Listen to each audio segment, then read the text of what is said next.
Next up is AJ Po-Deziel. AJ is a fourth-year computer science student minoring in business at UVic and has previously worked for Absolute Software in Vancouver as an application developer and support. As a photographer, AJ likes to find unique places to visit, and today we'll be talking about an unlikely travel companion that has followed him along for these adventures. AJ.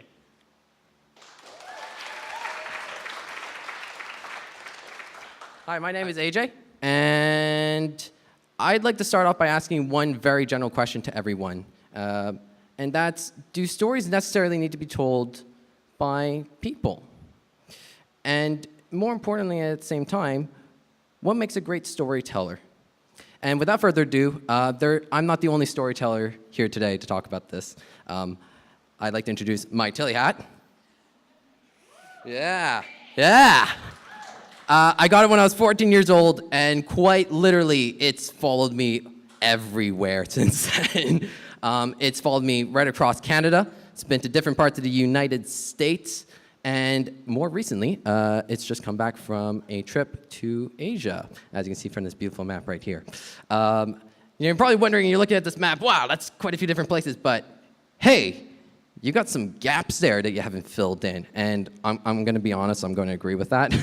There are more places I want to visit, like everywhere with there, and that great big hole that everyone calls Europe, that everyone seems to visit, but except me. I haven't gone to that yet. But that has actually led me to realize something with this hat, and it's an important life lesson I've taken away from it, which is to always choose quality over quantity. Go somewhere because it's meaningful to you. You're going to have a much more meaningful experience to go somewhere unique than just to go somewhere for the sake of it.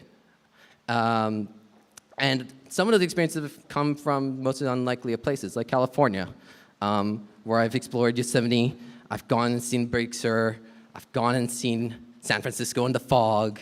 And after that, I also had my nerves tested at the Grand Canyon at the Wholepunk Reservation. This is not part of the national park, so that is literally for real, 4,000-foot drop if I were to step the wrong way into the Colorado River.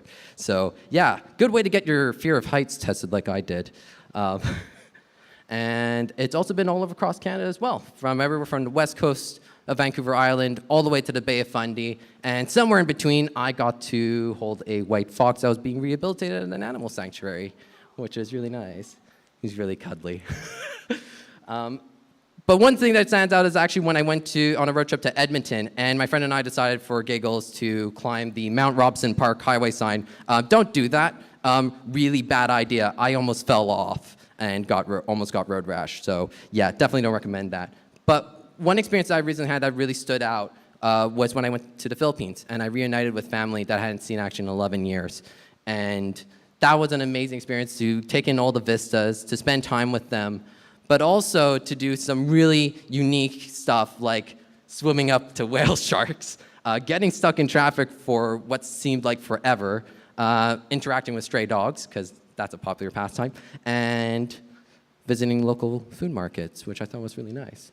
But the one experience that has had the most impact on me over the years since I've had this hat was when I moved away from home. I was 19, and my dad and I drove the 6 days from just outside Montreal, where I'm from, all the way to Victoria. And while I was taking in all of these vistas, all these amazing scenes, I thought to myself, every single time I came past this "Welcome to this province" sign on the highway, I just thought to myself, am I insane for doing this at 19?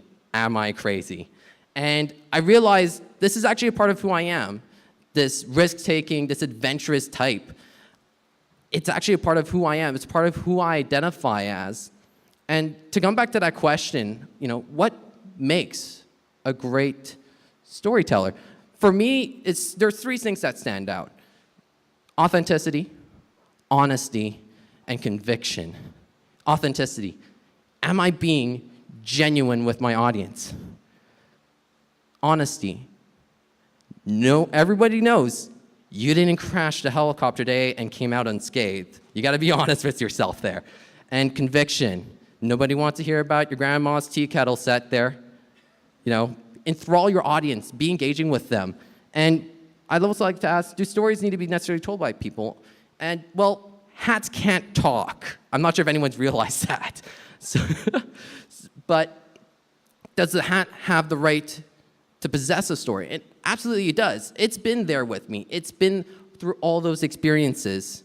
And so it has just as much of a right as me to tell the story. So, what lies ahead? I don't know. It's up to the hat. The hat takes me where the hat takes me. Maybe it's one of these places here. But honestly, I've relinquished control of the plot, and maybe we should all do that too. Thank you.